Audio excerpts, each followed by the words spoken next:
प्रार्थना।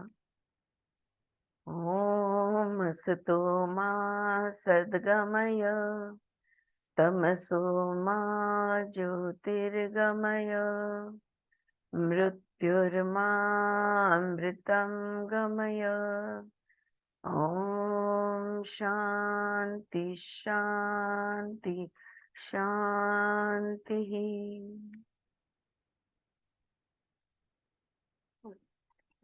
All right, तो page number 270।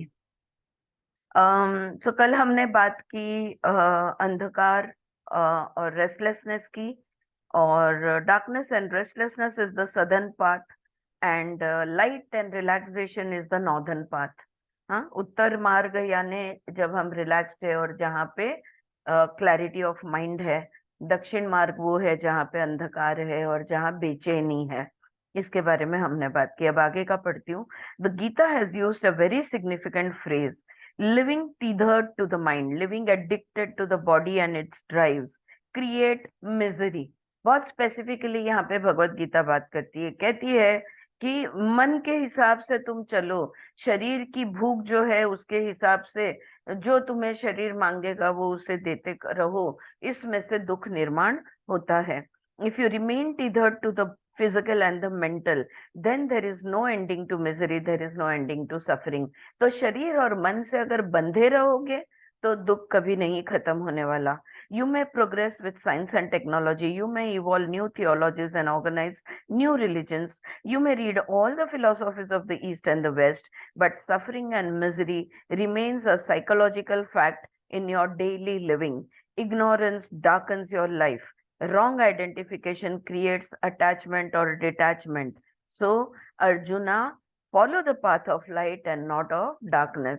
तो कृष्णा, कितना भी हम अभ्यास कर ले, वेस्ट सीखे ईस्ट सीखे, हम जो भी कुछ, लेकिन जब तक हमारी जिंदगी का सत्य ये है कि हम दुखी है, कि हम सफरिंग में है, मिजरी में है, वो मानसिक अवस्था है। See, suffering and misery are not fact, they are not realities, they are mental construct.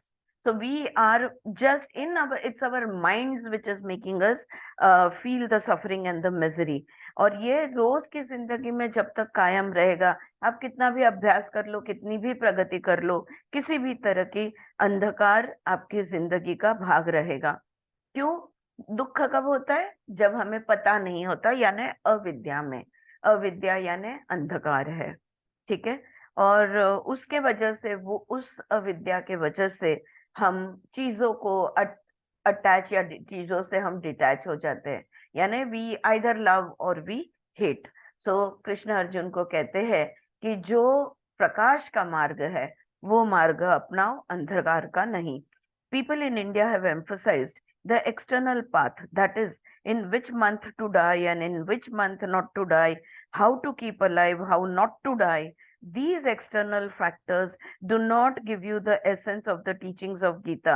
Surely the Gita has not expounded by Krishna to describe in which month to die and in which month to not die।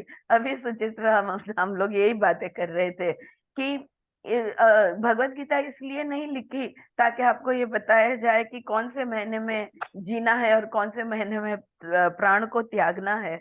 There are many verses in the Gita which are figurative language used by a poet, and stupid brains addicted to tradition take the dictionary, see the literal meaning and create a ritualism out of it। Please, you who come from Europe, the land of science and rationality, please save your self from such interpretation. तो है कुछ कुछ भाष्यकार जो भगवत गीता पे भाष्य लिखते वक्त हर शब्द का बिल्कुल डिक्शनरी मीनिंग ले लेते हैं और फिर गलत फहमियां फैलती रहती है। ऐसे भाष्य ना पढ़ो तो अच्छा है। And if I happen to give such interpretations, just disregard it. और अगर मुझसे भी ये गलती हो जाए तो उसको इग्नोर कर दो, आप उसको डिसरिगार्ड कर दो। The Gita is an exposition of the essence of the Vedas and the Upanishads. It is a scripture that explains to you that systematically, progressively, scientifically, it is possible to transcend every obstacle of distortion and perversion and come upon the path of harmony and synthesis of the individual and the collective, where matter and spirit are not looked upon as separate entities. बहुत सीधी बात है. 98, 97, 99% of the time हम डोरी को सांप समझते हैं. हमारे जीवन में अगर दुख है तो ज्यादातर दुख का कारण ये विपर्यय विकल्प होता है. जो नहीं है उसको है समझते हैं, जो है उसको कुछ और होना है या कुछ और है ऐसा हम समझते हैं. तो इसके वजह से सारा दुख हमारी जिंदगी में आता है. हर चीज जैसी है वैसी अगर हम देख पाएंगे तो हमें दुख कभी नहीं होगा. चाहे वो किसी का if it is somebody's envy, somebody's jealousy, somebody's hatred, if we look at that hatred as for what it is. Hatred comes from fear, anger comes from fear, dislike comes from fear, disappointment comes from fear. Fear is the base emotion. Two base emotions, fear and love. All positive comes from the love, all negative emotions come from fear. When instead of looking at anger and jealousy and envy and regret, all of that, if we can identify the fear behind it, then we will not suffer, because then we will be able to understand what that person is experiencing. हाँ, उनके मन में क्या डर है, वो डर अगर हमें दिख जाएगा तो हमारे मन में करुणा आएगी, हमारे मन में एम्पैथी सिंपैथी आएगी. तो सारे दुखों का जड़ ये है कि जो है वो हमें नहीं दिखता. आध्यात्मिक भाषा में उसको कहते हैं दर्शन. हम दर्शन नहीं करते, ऊपर ऊपर का जो दिखावा है ना उस दिखावा को देखते हैं, उसके पीछे की बात नहीं करते. और भगवत गीता जो वेद और उपनिषद का सार है, यहाँ पे ये सारे डिस्टॉर्शंस, ये जो गलत फहमियां है, इसको कैसे हटाई जाए, स्पष्टता कैसे लाई जाए, हाउ टू गेट क्लैरिटी, ये सारे जवाब भगवत गीता हमें देता है. मैटर इज, भगवत गीता वो दिखाता है हमें कि देखो भौतिकता और आध्यात्मिकता ये एक दूसरे से अलग नहीं है. सगुण निर्गुण एक दूसरे से अलग नहीं है. Both are one and the same. Shiva और शक्ति एक दूसरे से अलग नहीं है, पुरुष प्रकृति एक दूसरे से अलग नहीं है, आत्मा परमात्मा भी एक दूसरे से अलग नहीं है. दोनों ही एक ही चीज है. तो ये दिखाने की कोशिश है. Matter is not ignored and neglected because of the spirit. अरे मैं तो बस आत्मिक हूं, मुझे आत्मा पता चल गई, अब तो मैं आत्मा साक्षात्कार करके ही रहूंगी, चाहे ये मेरे शरीर को कितना भी सहन करना पड़े, मेरे मन को कितनी भी यातना हो. No, that is not what it is saying. उपास तपास जान दे दूंगी लेकिन मैं आत्मा नहीं. सगुण शरीर, मन, भावना, विचार सब हमारे हिस्से है. सबको संभालना है, सबको हेल्दी रखना है, सबको बैलेंस में रखना है. Okay, so matter is not ignored and neglected because of the spirit, and the spiritual is not ignored और neglected for the pleasures of matter. और एक तरफ तो ये, और दूसरी तरफ ये कि अरे कुछ आत्मा बित्मा नहीं होता, किसने अगला जन्म देखा है, खाओ पियो ऐश करो. हाँ, चारवाक नहीं बन सकते हम. या that is another philosophy, Charvaka philosophy. इतना खाओ कि तृप्त हो जाओ, उसके बाद छोड़ देना, ऐसा चारवाक फिलोसॉफी. ब्रॉडली, बहुत ही ब्रॉडली बोल रही हूँ मैं, सुपरफिशियली बोल रही हूँ, लेकिन ये चारवाक की फिलोसॉफी है कि खा खा के तृप्त होके छोड़ो. लेकिन वो फिलोसॉफी मैं उसको गलत भी नहीं मानती, लेकिन आधी है वो. हाँ, it is not the complete philosophy. Anyway, this is not about Charvaka. So spirituality simplifies this apparent contradiction. आत्मा अलग और शरीर अलग नहीं, कोई विरोधाभास नहीं है. शरीर और आत्मा एक ही है. शरीर आत्मा का घर है. घर गंदा रखोगे, घर को टूटने फूटने दोगे तो अंदर का मालिक क्या खुश रहेगा? हाँ, तो ये जो विरोधाभास है ये बिल्कुल नहीं है. It inspires us to discover the concealed harmony in different dimensions of our being. Annamaya kosha, प्राणमय कोश, मनोमय कोश, विज्ञानमय कोश, आनंदमय कोश, हर एक कोश में समत्व होने की जरूरत भगवत गीता हमें समझाता है.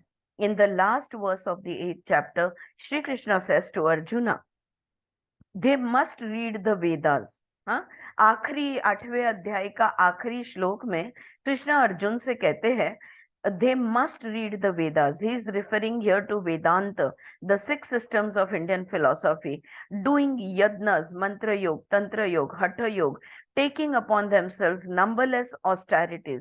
You know, those who follow the path of tapas will stand on one leg, raise a hand, do japa, chant mantras for hours on end, etc. Those who extol and admire the austerities and hardships of the body for attaining certain powers, for those who study and specialize in the teachings of the Ved and the Vedanta, none of them have raised the physical and the mental to a higher level, to a higher dimension. They still remain in the physical and mental dimension. They still are victims of greed for money, lust for sensual pleasure, jealousy of one another. एक पूरा paragraph एक वाक्य लिखा है. Alright. So Arjuna, instead of getting entangled in all these, why not understand the dance of Shiva and Shakti, of Prakriti and Purusha, not theoretically out there in the cosmos, but here in your own body. तो या इस श्लोक में कृष्ण कहते हैं अर्जुन से, वेदांत का अभ्यास करो. सिद्धि प्राप्ति के लिए जो कोई तप करता है, एक पैर पे खड़े होकर मंत्र तंत्र करके सिद्धि प्राप्ति के लिए जो कोई खड़ा होता है, उसकी आध्यात्मिक प्रगति नहीं होती. वो भौतिकता में ही रहता है. हाँ, बिकॉज अभी उसको आशाएं हैं, उसको भूख है, उसको देयर इज ग्रीड. हाँ, वो कोई ना कोई सिद्धि क्यों प्राप्त करना चाहते हैं? क्योंकि वो कुछ ना कुछ अपने पावर में लाना चाहते हैं. सो सिद्धियों के लिए अभ्यास मत करो, ये सिद्धियों के पीछे मत भागो. क्या करना है? तो ये जो हमारे शरीर के अंदर जो आत्मा परमात्मा है, जो शिव शक्ति है, जो पुरुष प्रकृति है, इसके साथ तुम जुड़ो. सिर्फ अभ्यास से नहीं, लेकिन प्रैक्टिकली अपने शरीर के अंदर शिव और शक्ति जो है, ये दोनों शक्तियों को बैलेंस करो. Why don't you understand the dance of Shiva and Shakti going on as the emergence of activity, of actions, and merging back of all the activities and movements as in the state of awakening and the state of sleeping, the dimension of creation and the dimension of dissolution. Krishna पूछते हैं, क्यों नहीं समझ रहे? ये जो तुम्हारे अंदर शिव शक्ति का नृत्य जो चालू है, जब तुम जागृत अवस्था में आते हो, तुम कुछ न कुछ घटित करते हो, और जब तुम निद्रा में जाते हो, सुषुप्ति अवस्था में जाते हो, तब सब कुछ फिर से आत्मा में समा जाता है. आत्मा शक्ति का आप प्रयोग करते हो और फिर वही शक्तियां आत्मा में जाके स्थित हो जाती है, या everything is emerging and merging back, creation and dissolution. Why don't you understand and discriminate between the perishable and the imperishable? क्या नित्य है, क्या अनित्य है? क्यों नहीं इस चीज को देखते? कल yesterday I had a trance session लिया, एक क्लाइंट है उनका, और उनकी लाइफ में पूरी कहानी नहीं बताऊंगी, लेकिन शॉर्ट में बताऊंगी कि she saw in her past life that she had, her wife dies in, she is a he, आदमी होता है वो, और वाइफ चाइल्डबर्थ में गुजर जाती है, और वो पूरी जिंदगी वो बच्चे की रिस्पॉन्सिबिलिटी और अकेलापन, ये दो चीजें की इंटेंसिटी उसे बहुत ज्यादा महसूस होती है. और फिर हमको वो इंसाइट उसको मिला कि इस जन्म में पार्टनर है, इस जन्म में वो अकेली नहीं है, इस जन्म में सबका सपोर्ट है उसको, इस जन्म में रिस्पॉन्सिबिलिटी अपनी अकेली की है, ऐसा महसूस करने की कोई जरूरत नहीं है. लेकिन इस जन्म में वो वही लोनलीनेस एंड रिस्पॉन्सिबिलिटी ये महसूस करते आई है.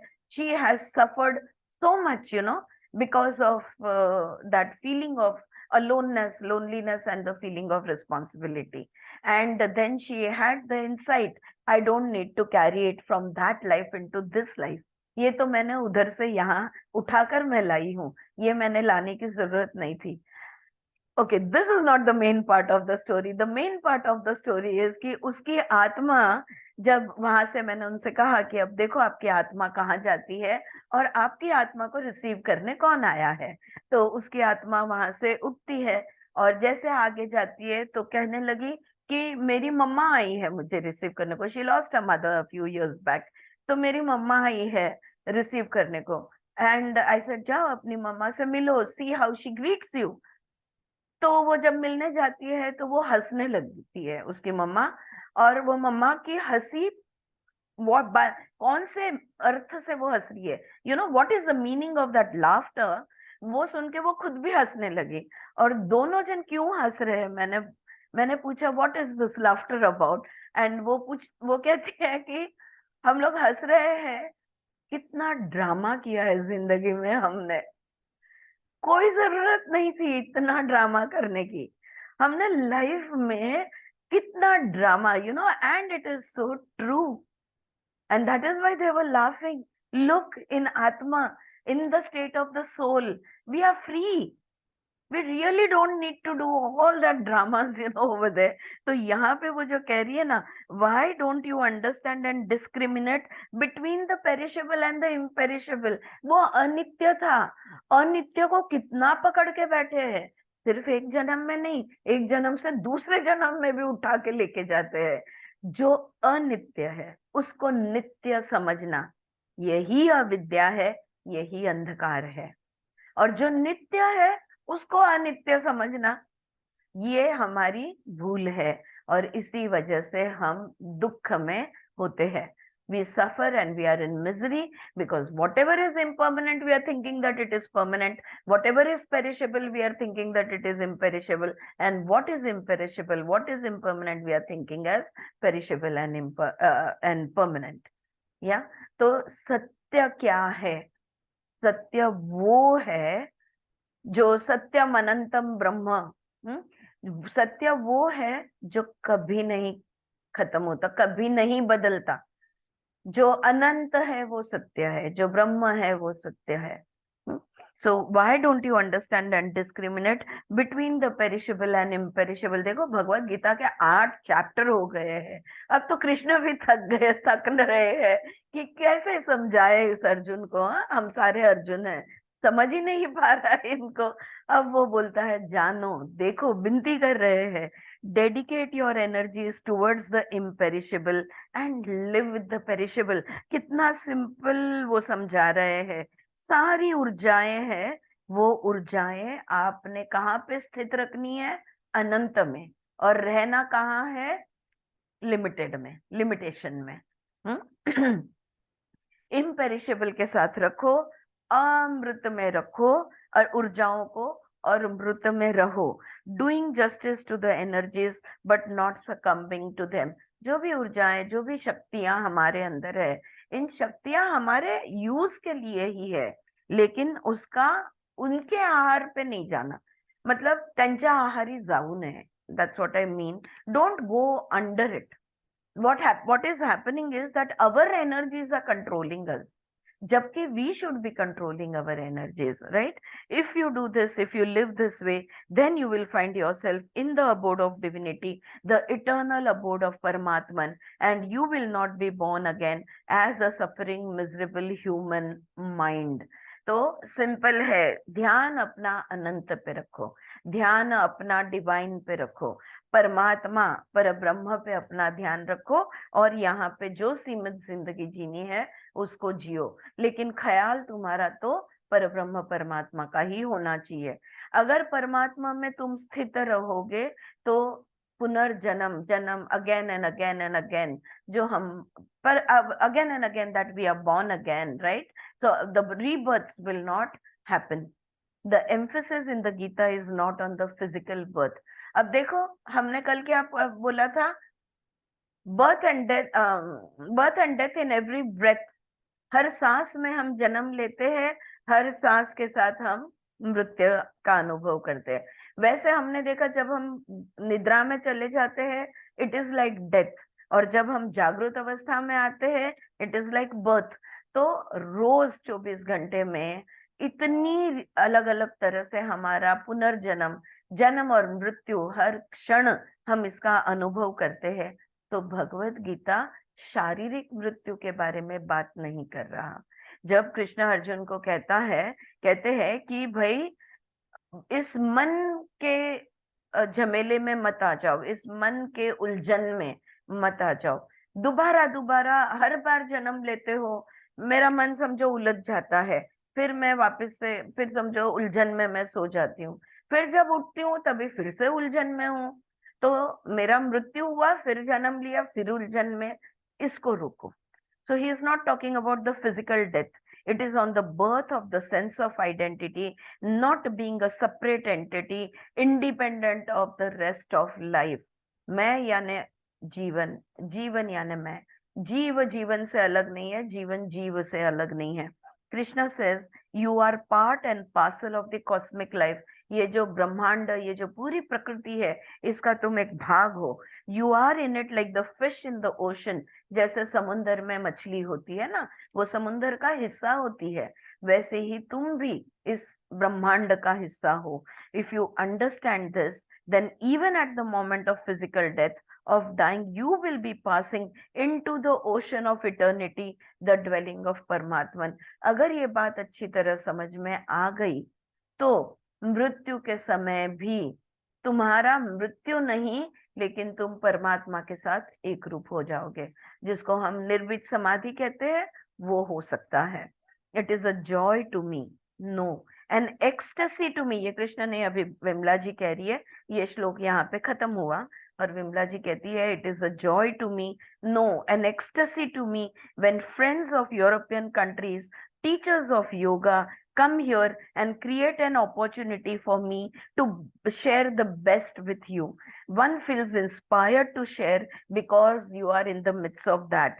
And with the study of every chapter, I hope there will be improvement in the Hatha Yoga aspect and a transformation in the quality of your consciousness. Hopefully, there will be an ending of psychological suffering and misery in your life.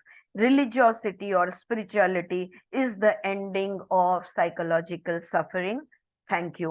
यहाँ पे ये 8वां अध्याय का ये आखिरी paragraph है, और यहाँ पे विमला जी कह रही है कि मुझे सब लोग, तुम लोग इतने दूर से आए हो, योगा टीचर्स हो और अलग बाहर की दुनिया से आप आए हो, और मुझे जो भगवत गीता का बेस्ट है, वो बेस्ट चीजें तुम्हें समझाने का ये जो मौका दे रहे हो, इससे मुझे कितनी खुशी मिल रही है, मैं बता नहीं सकती। बस आशा करती हूँ कि आपका हठ योग जो है, as a yoga teacher, as a yoga practitioner, आपका अभ्यास और अच्छा होगा, आपकी चित्त भूमि और स्थिर होगी, आपका के जीवन में दुख का अंत होगा, और ये अगर दुख का अंत हो गया तो तुम आध्यात्मिक बन गए। ओके, ये तुम समझ सकते हो। तो इस बात पे ये वाला अध्याय यहाँ पे खत्म होता है। Anybody wants to share anything? कुछ कहना चाहोगे अबाउट दिस 8th चैप्टर?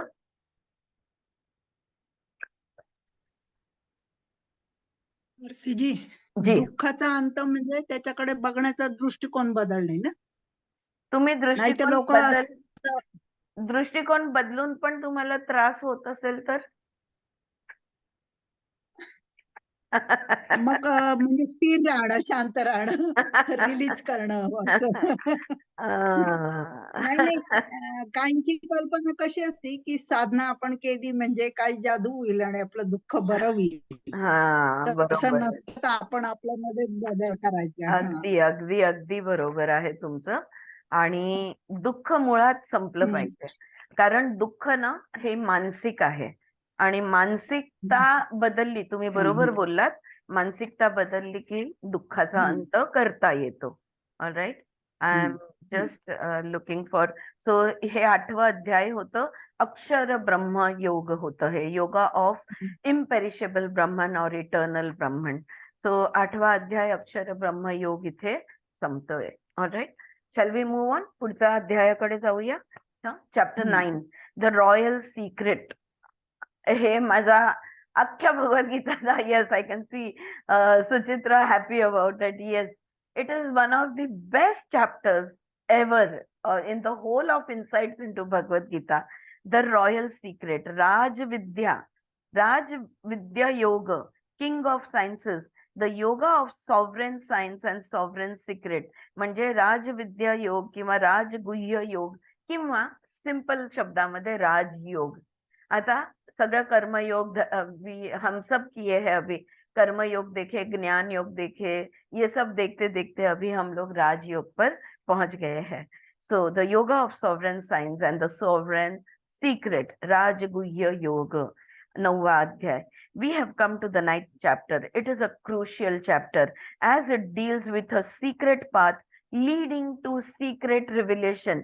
9वें अध्याय में आपको जो सीक्रेट है, ये सीक्रेट बताने वाली है भगवत गीता कि जिंदगी का गुड़ क्या है.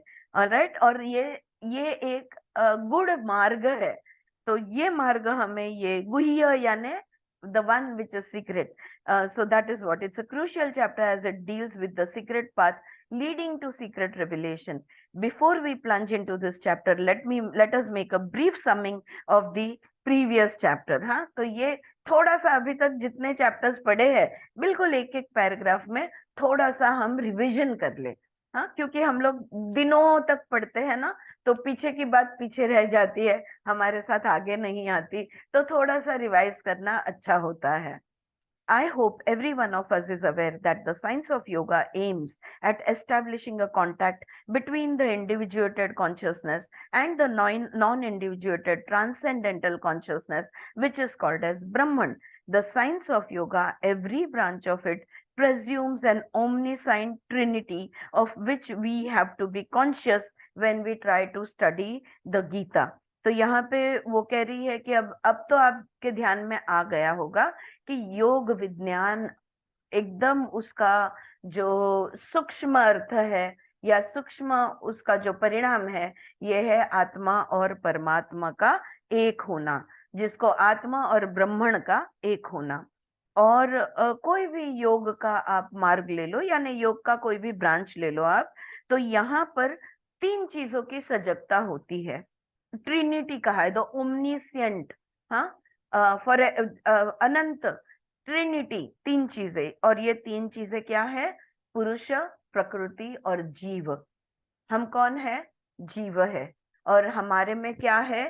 पुरुष और प्रकृति है. तो ये जो ओमनिसेंट ट्रिनिटी है, इसकी ये विद्या है.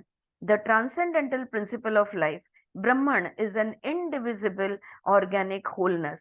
It is called as Brahman by the Vedantin. तो वो जो जीवन है, जो पूरा यूनिवर्सल कॉस्मिक कॉन्शियसनेस जो है, ये जो परब्रह्म परमात्मा है, ये जो ब्रह्मा है, ये पूर्ण है. उसमें से कितने भी ब्रह्मांड निर्माण होते हैं ना, फिर भी ये खत्म नहीं होने वाला. ये पूर्ण है. अब ये जो पूर्ण है, इसे वेदांतिन जो होते हैं वो उसे ब्रह्म कहते हैं, और हठ योगी जो है वो उसे ईश्वर कहते हैं, और जो सांख्य योगी है वो उसे पुरुष कहते हैं, वगैरह वगैरह. एक ही चीज के अलग अलग नाम है.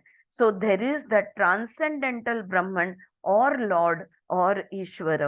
Then there is the unindividuated universal matter which is called as Moola Prakriti by Hatha Yoga and perhaps by other branches of yoga and called Maya by Vedantins. तो हठ योग है ना, पुरुष को ईश्वर कहता है और प्रकृति को प्रकृति कहते हैं, लेकिन वेदांतिन जो है वो प्रकृति को माया कहते हैं. ओके, अर्थ वही होता है. Either you have Brahma and you have Maya, you have Purusha and you have Prakriti, or you have Ishvara and you have Moola Prakriti. So Moola Prakriti is different from your individual Prakriti. Okay, यहाँ पे हम लोग पंच महाभूत की बात कर रहे हैं. And the third is the individuated consciousness और तीसरी बात होती है वो जो सच्चित होता है ना, उस चित्त की बात हो रही है, जिसको कहते हैं जीव। सो हठ योग उसे जीव कहता है, एंड राजयोग भी उसे जीव कहता है, and which is called as reflected Brahman, reflected Ishwar by वेदांत।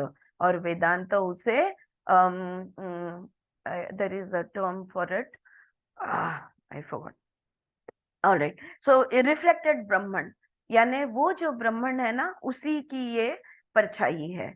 तो individual consciousness is the reflection of the cosmic consciousness. तो ये बात यहाँ पे वेदांत कहते हैं। I am putting before you different terms. अब ये जो है ना, ये जो भी अभी तक मैंने पढ़ा, पुरुष, प्रकृति, जीव, ब्रह्मण, ईश्वर, और क्या है, माया, ये सब राजयोग और हठ योग, और ये जो भी मैं शब्दों का यूज कर रही हूँ वो कह रही है, बिकॉज उसी एक ही चीज के लिए अलग अलग शब्द यूज किए जाते हैं। This omniscient trinity for the sake of our study of the 9th chapter is ब्रह्मण, प्रकृति एंड जीव। तो ये जो 9वां अध्याय है, जो राजगुह्य योग है, ये वाले योग में हम ये 3 चीजों का अभ्यास करने वाले हैं। एक है ब्रह्मण, दूसरा है प्रकृति, और तीसरी है जीव। These terms will be used in the chapter, और ये शब्द यूज किए जाएंगे। जीव यानी कौन? जो भी जीवात्मा है वो, हाँ, जो भी अस्तित्व में जो भी जन्मा है वो जीव। प्रकृति यानी कौन? मूल प्रकृति, पंच महाभूत कह लो, या जो जो बेसिक जिससे हम सब बने हैं, पिंड कह लो, राइट। तो वो, और ब्रह्म यानी क्या?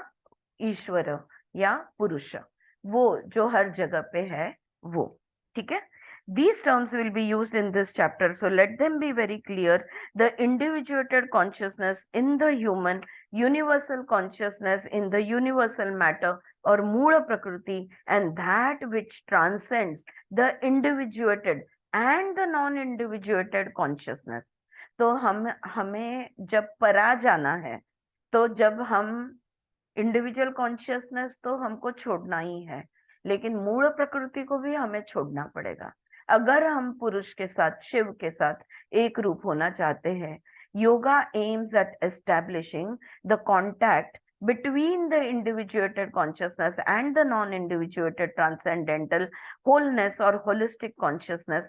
That is the purpose of the science of yoga. तो ये जो योग विज्ञान है, उसका एक ही ध्येय है, और वो ध्येय क्या है? आत्मा को परमात्मा के साथ एक करना, ब्रह्म को परब्रह्म के साथ एक करना, मूल प्रकृति को पुरुष के साथ एक करना, माया को ब्रह्म में लीन करना। हाँ, आपको जो भी आप सब, जो भी सबका मतलब सेम होता है। The Gita begins with the frustration and despondency of Arjuna. It sets out Sankhya Yoga. देखो, गीता की शुरुआत, भगवत गीता का पहला अध्याय क्या था? अर्जुन उवाच, जहाँ पे अर्जुन बहुत ही हतबल हो गए हैं, बहुत ही वीक हो गए, हाथ पैर कांप उठे हैं, धनुष्य, उन्होंने धनुष्य बाण नीचे रख दिया है। तो ये अर्जुन के दुख और फ्रस्ट्रेशन से गीता की शुरुआत हुई। और सबसे पहली बात जो कृष्ण ने समझाई वो है ज्ञान योग, जिसका नाम दिया है भगवत गीता में सांख्य योग। ये षट दर्शन के सांख्य का वाला सांख्य योग नहीं है, ये यहाँ पे सांख्य योग का मतलब होता है ज्ञान योग। तो भगवत गीता जो शुरू करते हैं कृष्ण, वो ज्ञान योग से करते हैं। फिर it proceeds in turn with कर्म योग, ज्ञान योग, विज्ञान योग, संन्यास योग। सांख्य योग के बाद कर्म योग, ज्ञान योग, विज्ञान योग, संन्यास योग, एक एक योग कृष्ण बताते जाते हैं।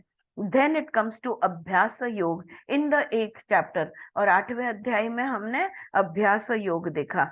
And today it is going to deal with Rajayoga, और आज हम राजयोग की शुरुआत करेंगे। इन बिटवीन सांख्य योग एंड राजयोग, देखो सांख्य योग जो था ब्रह्म योग, राइट। सांख्य योग जो पहला तो अर्जुन उवाच है, उसके बाद में का दूसरा अध्याय, और ये जो 9वां अध्याय है राजयोग, ये दोनों के बीच में जो भी कुछ था सब ह ठ योग था। ओके, ह और ठ का मतलब होता है सूर्य और चंद्र, स्त्री तत्व और पुरुष तत्व। हाँ, और इसका बैलेंसिंग, हर एक चीज का बैलेंसिंग हमें करना होगा। तो सांख्य और राजयोग के बीच में खड़ा था हठ योग, which all of you have studied for years and practised for years. बरसों से हम इसका अभ्यास कर रहे हैं और इसकी प्रैक्टिस कर रहे हैं। Hatha yoga tries to establish the contact between the individual and the transcendental consciousness by working upon the physical body. The physical body has all the energies that universal matter or Moola Prakriti has. It has all the energies that the cosmic matter has. तो हठ योग का काम क्या है? ये जो शरीर है और इस शरीर में उस मूल प्रकृति की सारी ऊर्जाएं हैं, इन ऊर्जाओं को समस्थिति में लाना। जब वो समस्थिति में आएगा तो वो परब्रह्म परमात्मा ब्रह्म से वो जुड़ पाएगा। तो हठ योग जो है समाधि योग सांख्य योग के बीच में आता है, राजयोग सांख्य के बीच में आता है हठ योग। But the unified cosmic energy contained in that universal matter is diversified in the human body. लेकिन वो देखो, वो जो ब्रह्म है, जो परब्रह्म परमात्मा है, और उसकी सारी ऊर्जाएं, उसकी सारी शक्तियां हमारे अंदर है। इंडिविजुअल कॉन्शियसनेस, जीव में ये सारी शक्तियां है, लेकिन इसका माध्यम अलग अलग है। मतलब जैसे परब्रह्म परमात्मा एक ही है और वो जो भी दर्शाएगा उसमें वो सारी शक्तियां होगी, लेकिन हमारे शरीर में जब वो आता है तो उसका कार्य जो है ना, ये अलग अलग बन जाता है। कैसे देखते हैं? You have the eyes. Can one or two of you please put on your videos? Friends, can I please ask you to put on your videos? अच्छा रहेगा अगर दो चार जन सामने रहे तो। You have the eyes and there is the sight. Okay? किस तरह से हमारे शरीर के अंदर वो सारी ऊर्जाएं अलग अलग रीत से प्रकट होती है। कैसे? जैसे देखो, आंखें हैं, आंखों में दृष्टि है। So you feel that the energy of sight is an independent autonomous energy. You have ears and the whole structure of audition, and you feel that the energy of audition is separate from the energy of perception. There is the energy of your vocal cords, and you feel that it is a separate autonomous energy of speech. You look upon them as separate energies. आंखों की दृष्टि, कानों की सुनने की क्षमता, गले से बोलने की क्षमता, हमें लगता है ये सारी ऊर्जाएं एक दूसरे से अलग है। हाँ, हमको लगता है ये वाला प्राण अलग है, ये वाला प्राण अलग है, ये वाला प्राण अलग है, यानी प्राण शक्ति अलग है, लेकिन ये शक्तियां अलग अलग नहीं है। हमें आंखों की दृष्टि, कानों की शक्ति, या आंखों की दृष्टि की शक्ति, कानों की सुनने की शक्ति हमें अलग अलग महसूस होती है। You have the procreative organs and sex energy. You feel it is also an independent autonomous energy. और हमारे में जो संभोग करके जो दूसरा जीव निर्माण करने की शक्ति है, वो भी हमें लगता है कि अलग से कोई शक्ति है। आंखों की शक्ति का और जीव निर्मिति का क्या संबंध है? दोनों शक्तियां अलग अलग है। You have the digestive organs, the food sheath, a variety of energies. पचन संस्था है, अन्नमय कोश है, उसकी अपनी अपनी ऊर्जाएं हैं।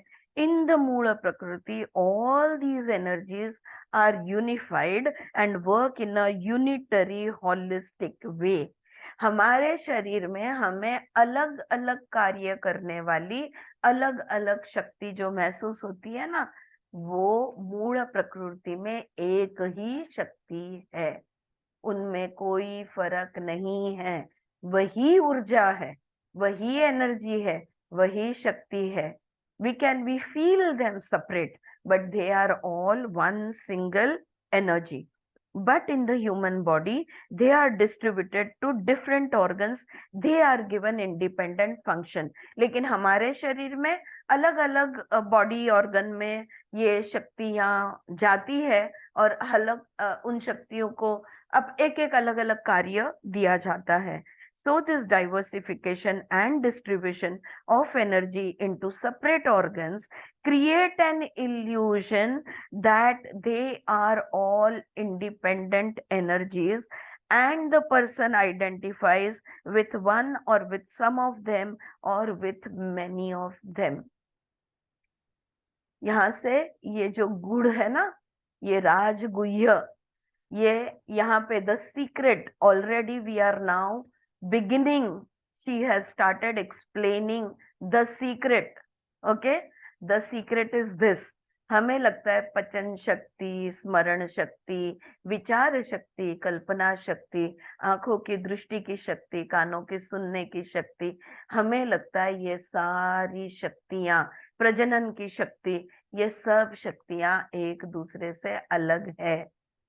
सबसे पहली बात, ये बिल्कुल एक दूसरे से अलग नहीं है. शक्ति वही है, शरीर के अंदर इनके कार्य भिन्न है, लेकिन शक्ति तो मूल प्रकृति की एक ही शक्ति है.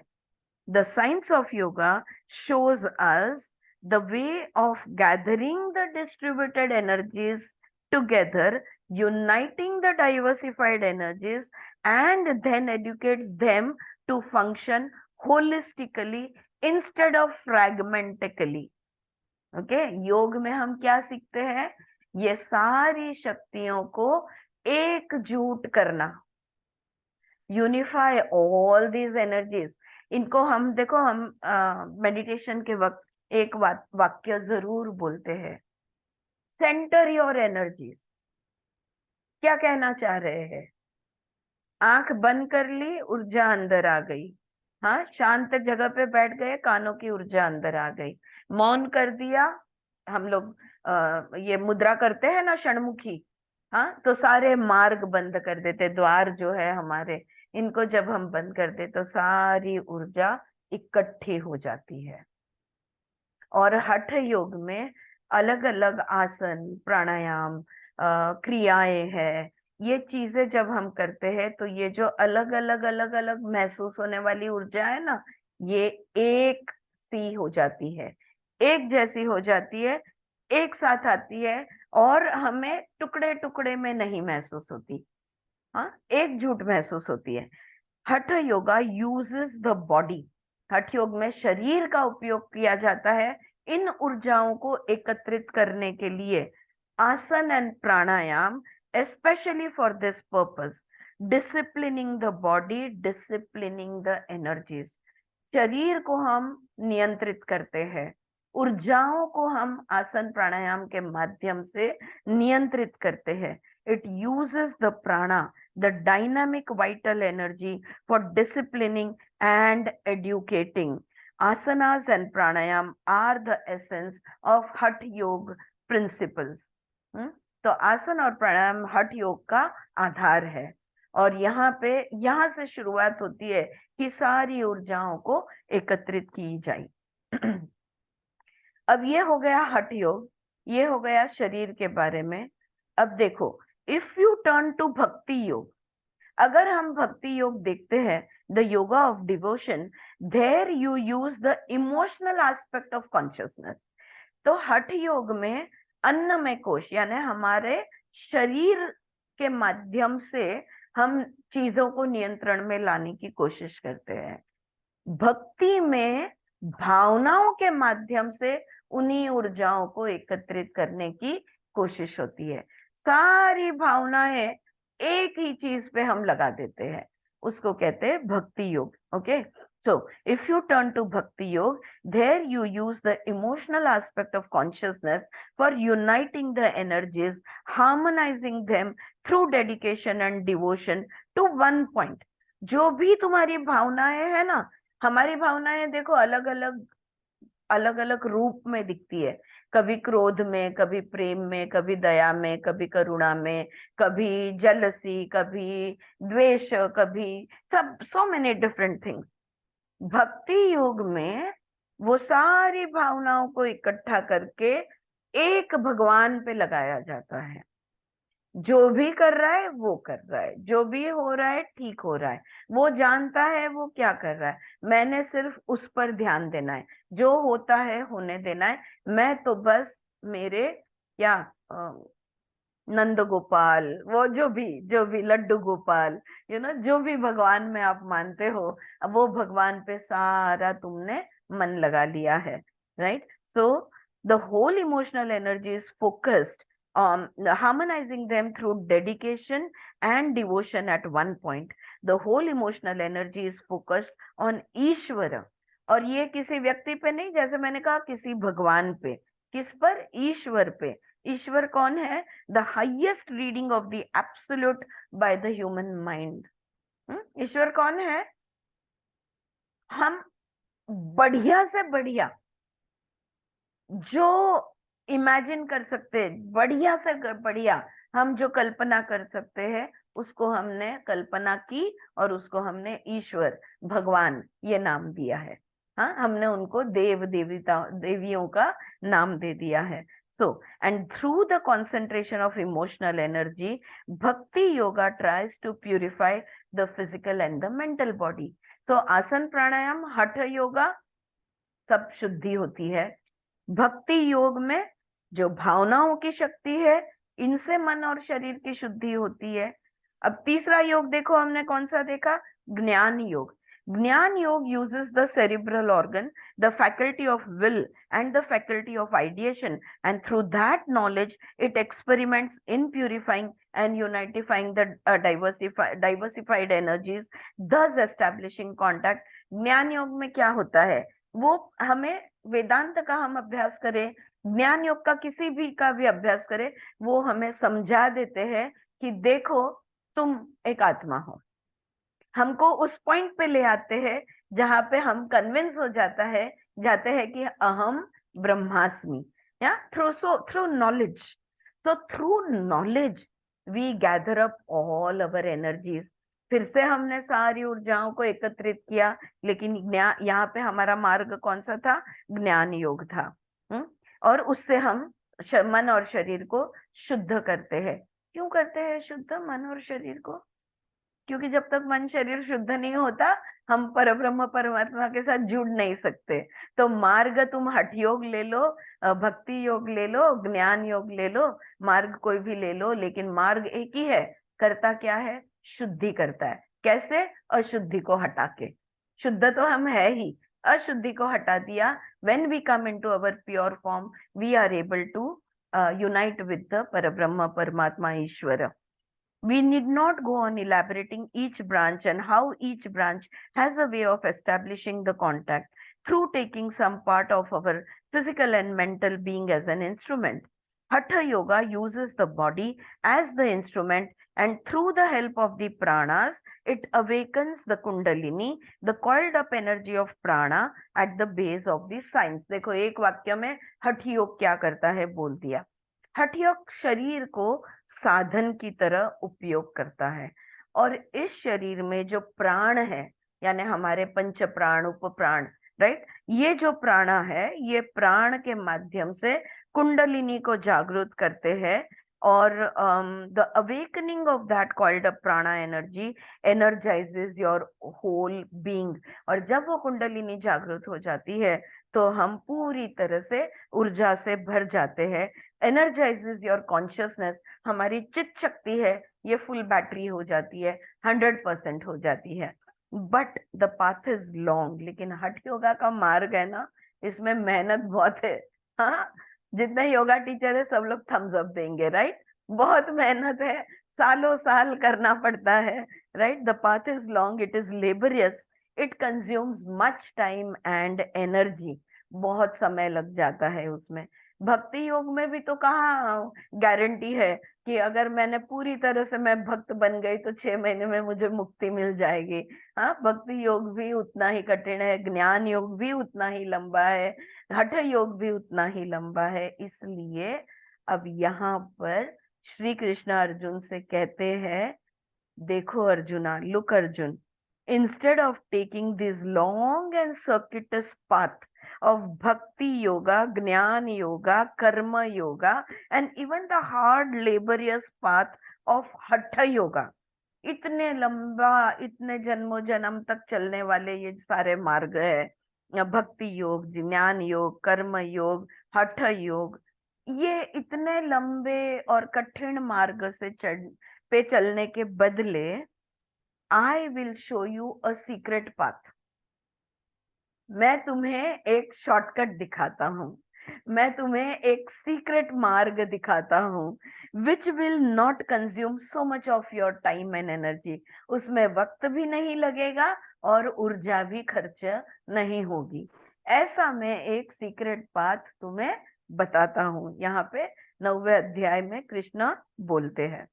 These words at the beginning of the 9th chapter give us in a nutshell the essence of the whole chapter. ये एक ही श्लोक में, ये 9वें अध्याय का सब कुछ ये एक ही श्लोक में समाया हुआ है।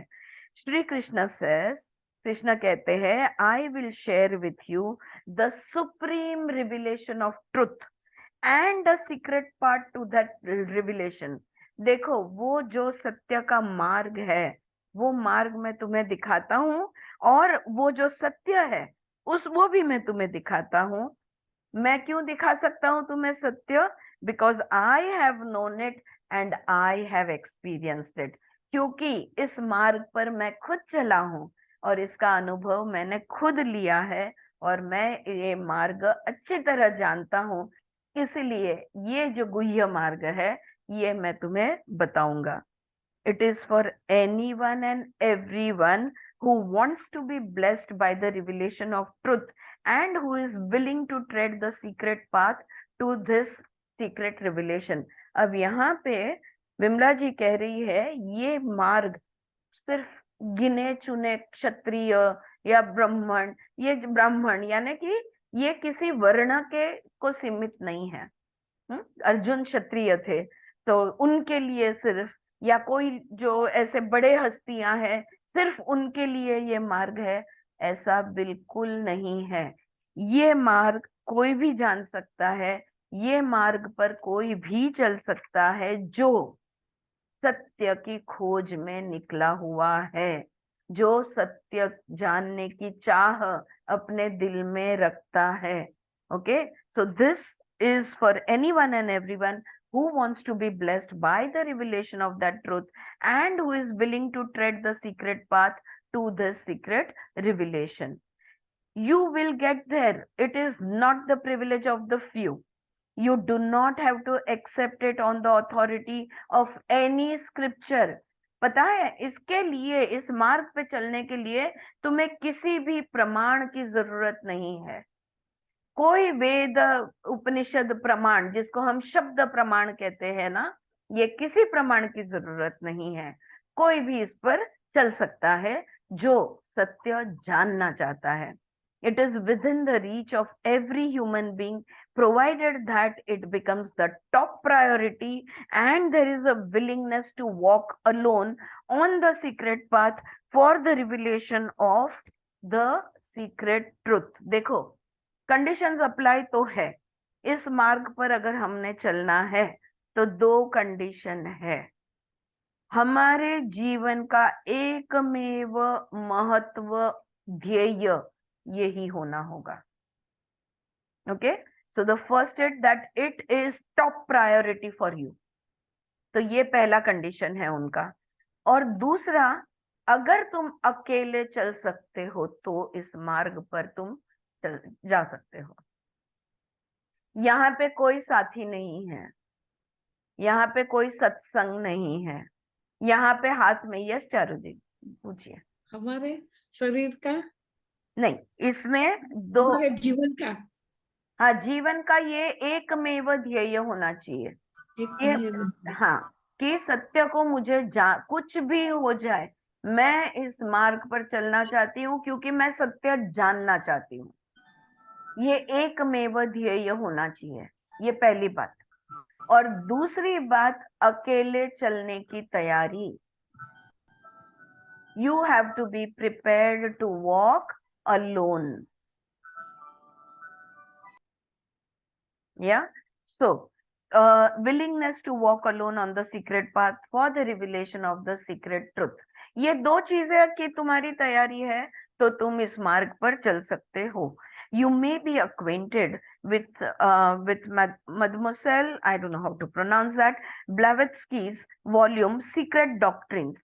I am sorry for Madam, or maybe I'll just say Madam Blavatsky, but they are not doctrines, they are truth, they are not theories. But the brave lady used that terminology a century ago. Her mother tongue was not English, it was Russian. But we have to correct the incorrect expression. It is not a secret doctrine, it is a secret truth. तो ये madam ब्लवत्स्की Russian lady थी जिन्होंने the secret doctrines नाम की किताब लिखी थी. और लेकिन ये डॉक्ट्रिन यानी क्या होता है? सूत्र. लेकिन ये सूत्र नहीं है. हाँ, ये कोई सूत्र नहीं है, ये सच्चाई है. ये कोई थियरी नहीं है, ये एक्चुअल में है, ये रियलिटी है. तो उसको डॉक्ट्रिन नहीं कहेंगे, हम उसको सीक्रेट truth कहेंगे and not the secret doctrine. When you get obsessed with the truth you have discovered and you begin to assert it instead of communicating it, it becomes a doctrine, a dogma. Doctrine किसे कहते हैं या dogma किसे कहते हैं? अगर तुम्हें कोई बात पट गई और वही बात तुम हर जगह जाके बोलने लगते हो कि नहीं, तो ये एक मान्यता बन गई. हमें मान्यता नहीं है, ये सच्चाई है, ये रियल है. हाँ, ये सत्य है. Right. So but truth defies such imprisonment. It defies any cage of theory or doctrine or dogma. It eludes you the moment you try to imprison it. देखो, सच्चाई है ना, इसको किसी चौकट में डाला नहीं जाता. जो सत्य होता है वो कोई चौकट में बैठने वाला नहीं है, किसी भी थियरी में बैठने वाला नहीं है, या किसी भी मान्यता में ये बैठने वाला नहीं है. Shri Krishna says that it is experimental. Okay. अब आगे श्री कृष्ण क्या कहते हैं? श्री कृष्ण कहते हैं कि अनुभव लेके देखो. Experimental. Yoga is an experimental science. Spirituality is an experimental science within the reach of everyone. आध्यात्म सबके लिए है. जिनकी एक्सपेरिमेंट करने की तैयारी है उन सबके लिए है. ऐसे बहुत लोग भी है जिनके एक्सपेरिमेंट खत्म ही नहीं होते. एक एक्सपेरिमेंट से दूसरे एक्सपेरिमेंट, तीसरे एक्सपेरिमेंट, अच्छा वो भी अलग अलग मार्ग पर. और ये यहाँ पर भूल-भुलैया एक खड़ा हो जाता है. But yes, it is an experimental science. I will say it is an experiential science. खुद अनुभव लो, खुद देखो, खुद जानो. So investigate, explore, experiment, verify and truth will be yours. और सत्य जानने की यही रीत है. प्रयत्न करो, इसको अपनाओ, उसको अपनाओ. देखो सत्य किस मार्ग से, किस साधन से, किस माध्यम से तुम्हें मिल सकता है. You see, this emphasis on the inner freedom of every individual, the psychic freedom of every individual, it is an important part of the teachings of Bhagavad Gita. Bhagavad Gita, तुम इस गुरु को मानो या इस मार्ग पर चलो या सिर्फ उस मार्ग पे चलो या सिर्फ इसी को समझो, बस यही. भगवत गीता किसी चीज पे इंसिस्ट नहीं करता. भगवत गीता कहता है सत्य है. अपने तरह से, अपनी स्पीड से, अपने समझदारी से सत्य को खुद पहचानो. जो भी करना चाहो करो, लेकिन सत्य को जानो. ये भगवत गीता कहता है.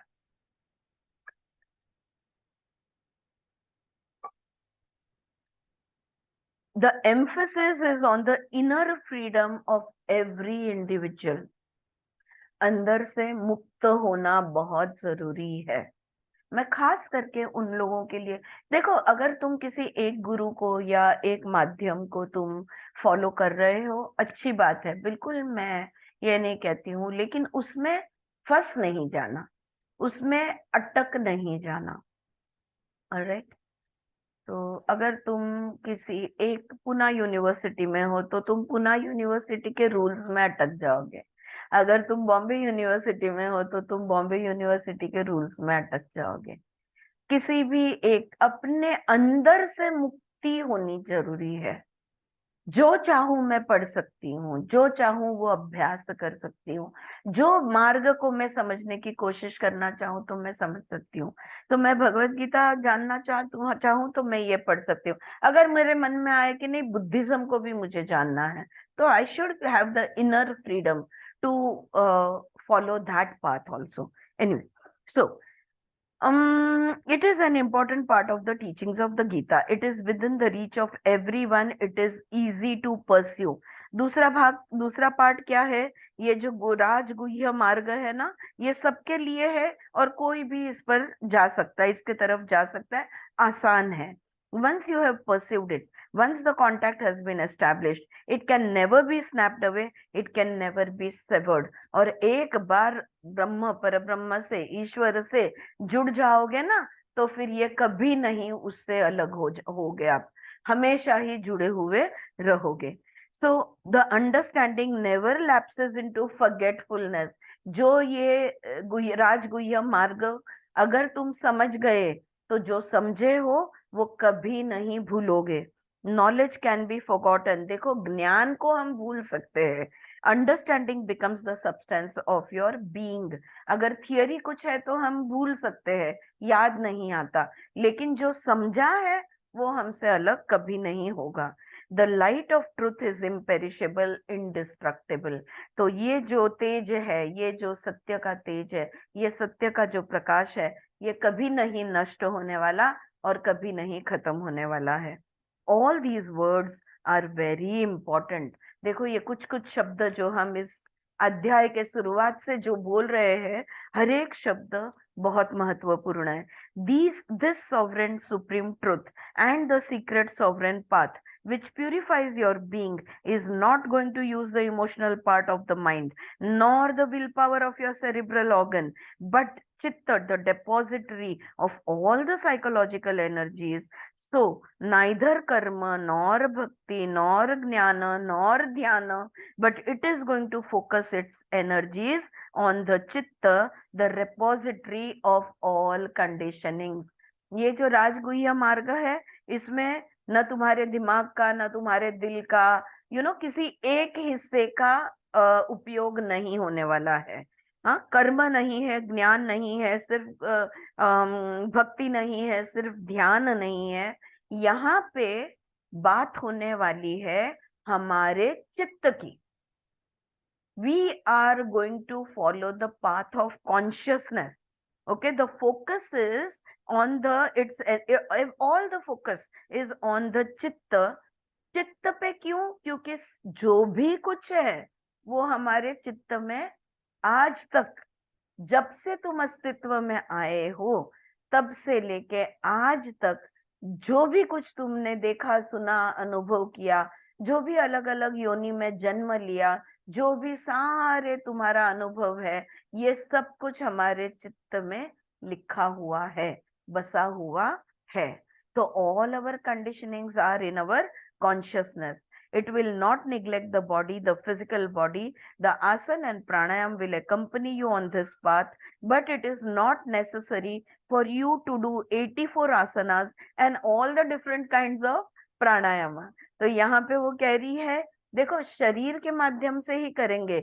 आसन प्राणायाम का आधार ले सको जरूर लो, लेकिन 84 आसना, हाँ, it is the 84 asanas of हठ योगा आर वेरी फेमस। तो वो सारे 84 आसन करने की तुम्हें जरूरत नहीं। और अष्ट कुंभक जो प्राणायाम में होता है, यानी 8 प्रकार का श्वसन, वो भी सारा करना जरूरी नहीं है। Whether it is Hatha Yoga और Rajayoga, how are you going to establish the contact? चलो, आसन प्राणायाम तुम साथ साथ में करो ना करो, या तुम राजयोग यानी समाधि योग में रहो, लेकिन इस परब्रह्म, परमात्मा, पुरुष, ईश्वर, इसके साथ जुड़ोगे कैसे? ये सवाल है कि कैसे इसके साथ हम जुड़ेंगे। Look, the universal matter, the moola prakriti, has individuated into human body with a certain equilibrium. in the physical body there is a natural equilibrium and a natural harmony of energies, though dispersed, distributed for diversified functions. There is an equilibrium which is sufficient for our normal existence and relationship with people living in society, etc. देखो सवाल क्या था, हठ योग हो या राजयोग हो, इस परब्रह्म परमात्मा के साथ हम जुड़ेंगे कैसे? तो इस बात के लिए देखो, हम अभी हमने देखा कि मूल प्रकृति की सारी ऊर्जाएं हमारे शरीर के अंदर, एक ही ऊर्जा है, मूल प्रकृति की एक ही ऊर्जा है, लेकिन हमारे शरीर के अंदर वो अलग अलग कार्य करती है और इसलिए वो हमें अलग अलग महसूस होती है, और इसलिए हम कहते हैं कि हमारे अंदर कितनी सारी अलग अलग ऊर्जाएं हैं। ठीक है, लेकिन हमारे अंदर इन ऊर्जाओं का समत्व, समस्थिति खुद ब खुद होती है। इसलिए चाहे हम कुछ भी करें, हम फिर भी बॉडी एंड माइंड बैलेंस में रख सकते हैं। You understand, the energies have a natural balance inside our body, और इसलिए बड़ी सहजता से हम समाज में एक दूसरे के साथ, दूसरे व्यक्तियों के साथ संबंध हम निभा सकते हैं। हम जो भी कुछ जी रहे हैं वो कैसे जी रहे हैं? स्वाभाविक समभाव के वजह से। Everything is balanced and in harmony. All the energies are in harmony with each other inside us, and that is how we are able to remain in balance and function in balance, right? But if you want to establish a contact with the highest, the transcendental, it will be an upward voyage. लेकिन वो जो परा है, वो जो यहाँ का नहीं है, वो जो भौतिकता का नहीं है, जो परा है, वन दैट इज बियॉन्ड, अगर उसके साथ, वन दैट इज हाईएस्ट, उसके साथ अगर हम जुड़ना चाहे तो हमें ऊपर का प्रवास करना होगा। We will have to journey upwards. Our voyage is going to be upwards. It will be an ascent. अब ऊपर उठना, ऊपर चढ़ना, या जैसे हमने देखा उत्तर की तरफ जाना, ये क्या होगा? देखो, these energies and the equilibrium are useful for horizontal functioning. अभी हम जो जीवन जी रहे हैं ये सब हॉरिजॉन्टल है। रोटी, कपड़ा, मकान, संबंध, सामाजिक स्टेटस, ये वो, everything is a horizontal movement. तो ये सारी जो इक्विलिब्रियम बैलेंस है ऊर्जाओं का, ये सब हॉरिजॉन्टल है, relating to the orbit of the earth, relating to matter and relating to human structures. क्योंकि पृथ्वी जो है ना, ये भ्रमण करती है ना, हाँ, ऐसे नहीं घूमती है पृथ्वी, ऐसे घूमती है, right? So we are, it is a horizontal movement, everything with in us. If अगर हम, हमारे जो लोग चक्र का अभ्यास करते हैं, आपने देखा होगा कि चक्र भी एक के नीचे एक इस हॉरिजॉन्टल है। हाँ, और ऊर्जाएं हमारी, जैसे एक चक्र होता है ना, वो घूमता है, जैसे सुदर्शन चक्र ले लो तो वो घूमता है, तो उसकी ऊर्जाएं जो फेंकी जाती है वो भी ऐसे ही फेंकी जाती है, तो वो साइडवेज स्प्रेड होती है, चारों दिशा में, पर साइडवेज है। अब हमें ये जो ऊर्जा जो आड़ी है इसको ऊपर उठाना होगा। हाँ, so now see, we are entering into the understanding of what needs to be done in this Rajguhya, in the secret sovereign path. Okay, so first thing we need to understand that the energies and the equilibrium are useful for horizontal functioning. So for horizontal functioning of all your energies of eyes, nose, ears, skin, sex, speech, that equilibrium is sufficient. तो अभी जो हमारे अंदर ऊर्जाओं का balance है वो हमारे कान, नाक, आंख, त्वचा, हर चीज के कार्य के लिए काफी है, और उनसे हम सब, हमारा बॉडी पार्ट बराबर से फंक्शन करता रहेगा। But if you want to take an ascending path, लेकिन आपको इस जो शरीर को जो गुरुत्वाकर्षण ने पकड़ के रखा है, अगर तुम इसमें से निकलना चाहते हो, upward from matter and the energies contained in the matter, तो ये जो प्रकृति है और ये प्रकृति की जो ऊर्जाएं हैं, इस ऊर्जाओं से आप ऊपर उठना चाहते हो towards the supersensuous, supermental and supercosmic, which is transcendental, then you have to create a new equilibrium in the physical body. शरीर में आज जो बैलेंस है वो जीने के लिए, रोजमर्रा की जिंदगी के लिए काफी है। लेकिन अगर तुम परा जाना चाहते हो, ये अपरा जिंदगी है, अगर तुम परा जाना चाहते हो, अगर तुम फिजिकल से मेटाफिजिकल होना चाहते हो, तो तुम्हें इन ऊर्जाओं में एक नया बैलेंस लाना होगा। अब भी उसका बैलेंस कैसा है? जो हॉरिजॉन्टल है। अब इसका बैलेंस एक नए डायमेंशन में ले जाना होगा जो ऊपर की तरफ होगा। You have to create a new equilibrium in your so-called mind or ordinary consciousness. अब तुम्हारी चित्त शक्ति जो है ना, जो तुम्हें जीवित रखती है इस पृथ्वी पे, तुम इस दुनिया में जो भी जीवन व्यतीत कर रहे हो, उसके वजह से इस चित्त शक्ति को ऊपर की तरफ उठाना होगा। एक इसके लिए एक नया बैलेंस, नया इक्विलिब्रियम लाना होगा। Hatha yoga helps you to create that new equilibrium. ये जो नया बैलेंस है ना, ये हमें आसन प्राणायाम, कुंडल थ्रू आसन प्राणायाम, इसके माध्यम से हम ये नया बैलेंस हम तैयार कर सकते हैं। And Kundalini and Raja yoga helps you to build up that new equilibrium. तो आसन प्राणायाम करके जब हमारे बॉडी का बैलेंस हम अलग तरह का बनाते हैं, एक नए डायमेंशन में ले जाते हैं, उसके बाद जब हम चक्र ध्यान यानी कुंडली ध्यान या राजयोग यानी धारणा ध्यान समाधि, हाँ, तो जब ये मेडिटेशंस जब हम करने लगते हैं, तो ये जो नया बैलेंस हमें मिला है, इस पर हम बांधकाम कर सकते हैं या इस पर हम एक नई रचना हो सकती है। Through a mastery over your chitta, the repository in the consciousness, the ground of your consciousness. फर्क कहाँ पड़ने वाला है?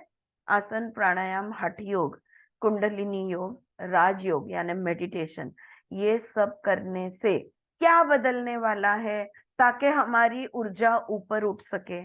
What is going to change?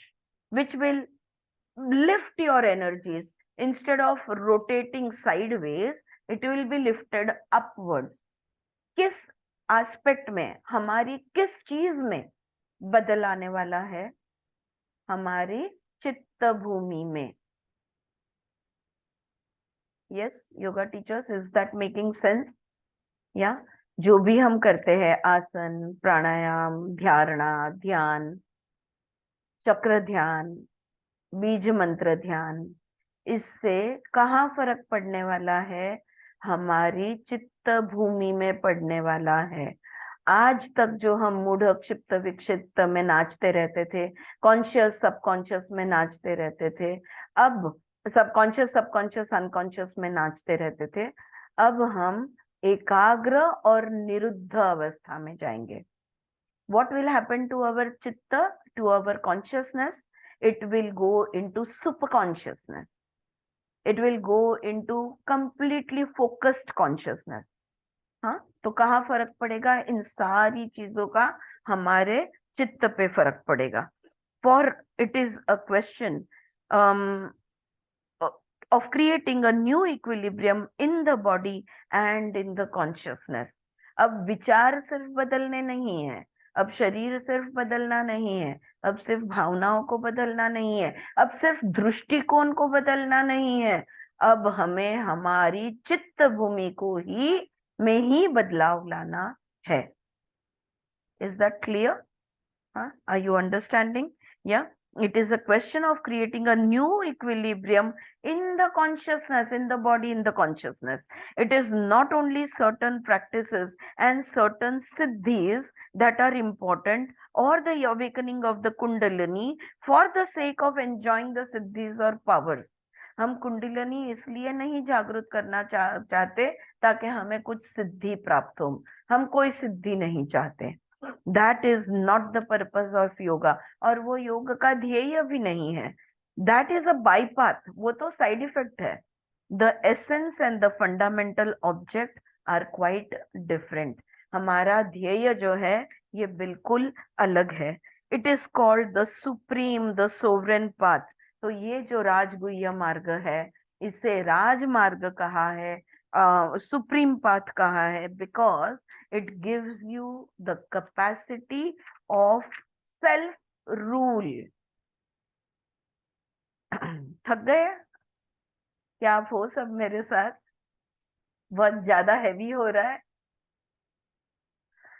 All right, यहाँ पे अब वो मार्ग हमें दिखाना स्टार्ट कर दिया है उन्होंने।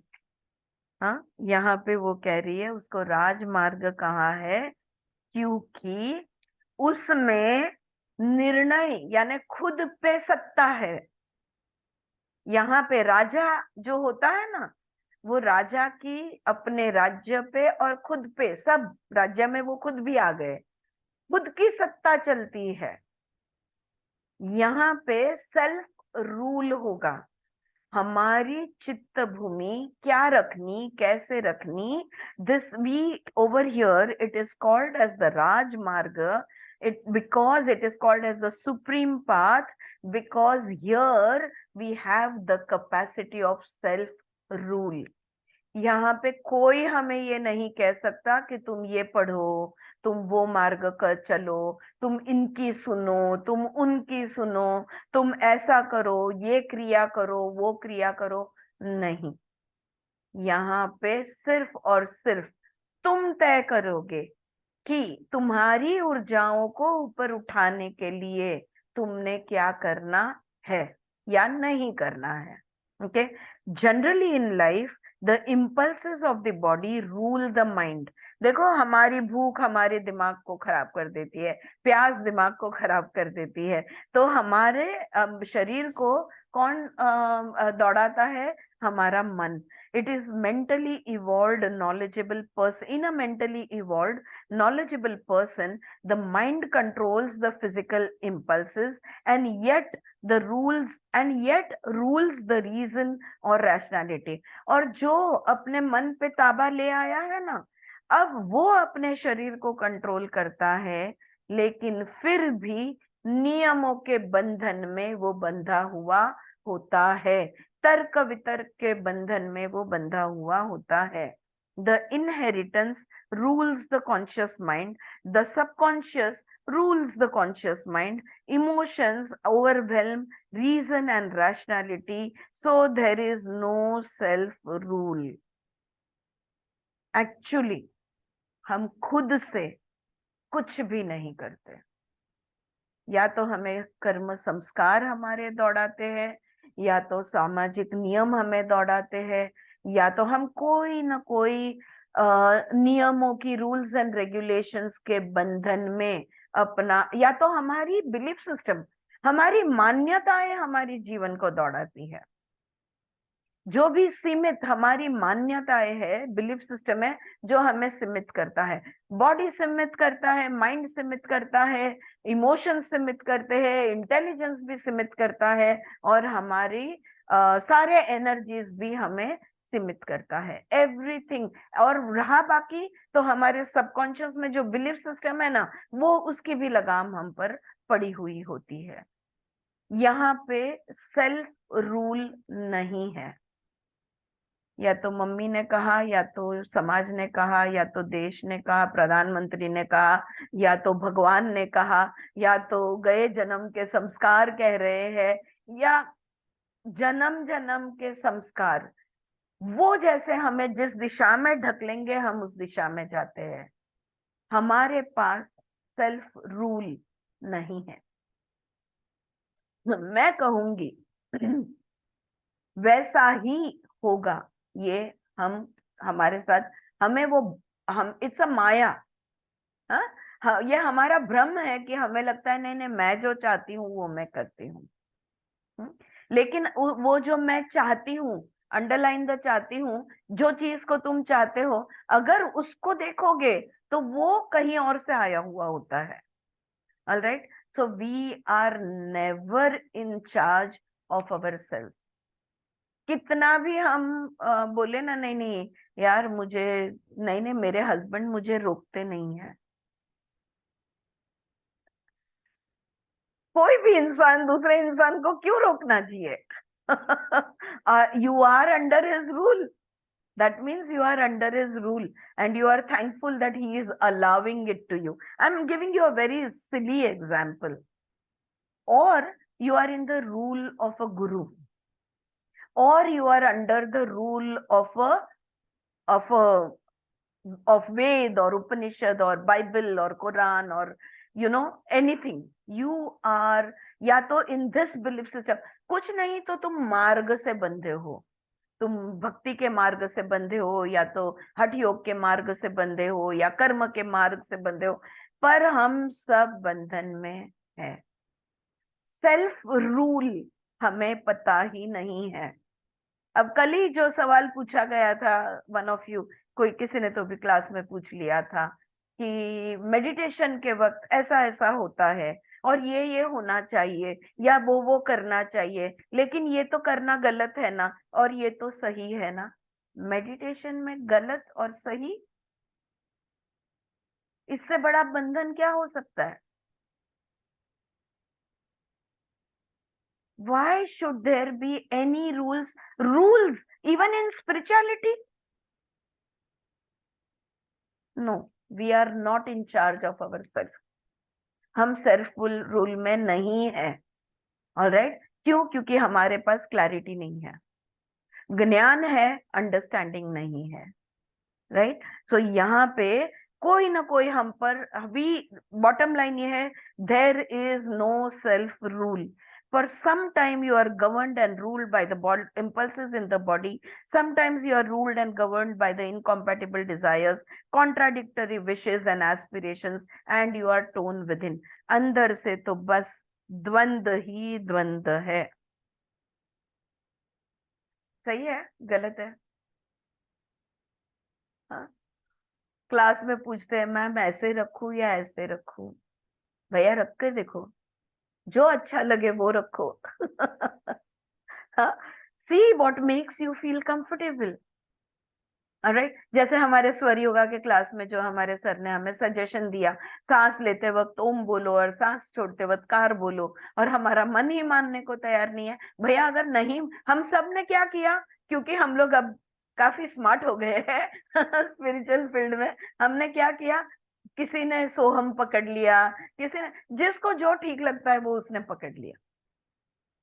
ये फ्रीडम होना जरूरी है। और ज्यादातर अगर किसी भी तुम सेक्ट में चले जाओगे या किसी भी एक गुरु से बन जाओगे ना, कोई भी होने दो, चाहे हठ योगा का बिहार स्कूल ऑफ योगा होने दो, चाहे कैवल्य, कहीं भी कोई भी संस्था, जब हम संस्था कहते हैं, किसी भी संस्था की किताब आप उठाओगे तो पहली चीज क्या होती है? Rules and regulations of the organisation. तुम्हारा खेल उधर ही खत्म है। I'm not saying that they are bad. I'm not saying that they are wrong. I'm just saying there is no freedom. Yes, Suchitra. इसीलिए तो विमला जी ने किसी ऑर्गेनाइजेशन से बाहर निकल गई ना, वो जब उसने बिल्कुल, एक्सपीरियंस किया। हाँ बिल्कुल, बिल्कुल किसी ऑर्गेनाइजेशन के साथ जुड़ी नहीं, ना खुद का ऑर्गेनाइजेशन कोई उन्होंने बनाया, नहीं बोले। आपको पता है इवन इन्होंने कोई ऑर्गेनाइजेशन नहीं बनाया, रामकृष्ण जय कृष्णमूर्ति, जय कृष्णमूर्ति ने भी नहीं बनाया। जय कृष्णमूर्ति की तो श्रीएम कहते हैं कि श्रीएम ने खुद ने विटनेस किया है, वो तभी वहां पे काम कर रहे थे उस ऑर्गेनाइजेशन में, और वहां के लोगों ने वो सारे जय कृष्णमूर्ति के लिए सारे पेपर वर्क, लीगल पेपर सब कुछ तैयार करके रखा था। और बस जय कृष्णमूर्ति आए और उनको दिया कि नहीं, आपका तो शब्द दुनिया को पता चलना ही चाहिए, तो आप इस पर सही करो और आपकी संस्था हम स्थापित करेंगे ही आपके नाम की। जय कृष्णमूर्ति ने पेपर के 2 टुकड़े कर दिए, हंसने लगे जोर जोर से और निकल गए वहां से। हम बोलते हैं मुझे बांधना चाहते हो, मैं किसी के बंधन में नहीं आऊंगा, न मेरा कोई गुरु, न मैं किसी का शिष्य, न मेरा कोई शिष्य। Right? The freedom of following what naturally comes to you, that is the self rule that she is talking about. इस पे अभी बहुत और बातें करनी है, ये सेल्फ रूल का मतलब क्या होता है, क्योंकि हम सच में, हमें ये आइडिया लगता है एक, ये हमारी सच्चाई नहीं है। हम किसी ना किसी चीज के बंधन में है ही है, हमारे भावनाओं के बंधन में, हमारी चाहो, our desires, we are in the bondage of our desires, we are in the bondage of the impulses of our body, we are in the bondage of everything, our thoughts, everything, we are in bondage some way or the other. तो ये self rule, अब राजगुह्य मार्ग जो है, कृष्ण शायद हमें समझाएंगे कि ये सेल्फ रूल क्या होता है। I think it's past time. So we will stop over here. Yeah, I was also going to say that Ramakrishna Paramhans, उन्होंने भी कोई संस्था, I don't think he formed any संस्था, उनके नाम की संस्था स्वामी विवेकानंद ने बनाई। He created an organization in the name of Ramakrishna Paramhans, and that was the need of the time also, because लोगों को एक लाने की, करने की बहुत जरूरत थी। You know, to unite people internationally was the need of the hour. Anyway, nothing is wrong in the universe. Everything is right. Right? And yet in all that rightness, there is some limitation. And we want to break all limitations. हमको मुक्त होना है, हमको सारे बंधनों से मुक्त होना है, दुख की निवृत्ति हमें चाहिए। We want to completely break free from all of this, right? And so we will try and understand the secret path, Rajguhya Marga. All right. Anybody wants to say anything? Heavy हो रहा है या समझने को थोड़ा जड़ जाता है का थोड़ा सा? आज थोडं जड वाटलं दीदी. ते थोडस ऍक्च्युअली रिकॅप होतं की बघा, कर्मयोग, भक्ती योग, ज्ञान योग, सगळीकडे काही ना काही साधन वापरलं गेलेलं आहे, पण हा जो मार्ग आहे ह्याच्यावर कुठलाच साधन नाहीये. तिकडे भावना तुमची साधन आहे, तिकडे बुद्धी तुमचा साधन आहे, इथे कुठलाच साधन नाहीये, कारण इथे कुठलाच नियम नाहीये. Right? So it's a very interesting read. इथे म्हणजे कुठे आत्मा का? नाही, हे जे राजगुह्य मार्ग बद्दल आपण जो वाचतोय ना, तो मार्ग अजून त्यांनी पूर्ण समजवला नाहीये. ते समजवतील, अजून आपल्याला खूप वाचायचं बाकी आहे त्याच्यामध्ये. It is short but it's the sweetest, is the sweetest. पढ़ेंगे और जब पूरा चैप्टर पढ़ लेंगे तो आपको बिल्कुल ख्याल आ जाएगा. Not a problem. विजया, तुला पण जड झालं का? Was it okay? समजत होतं? नाही नाही.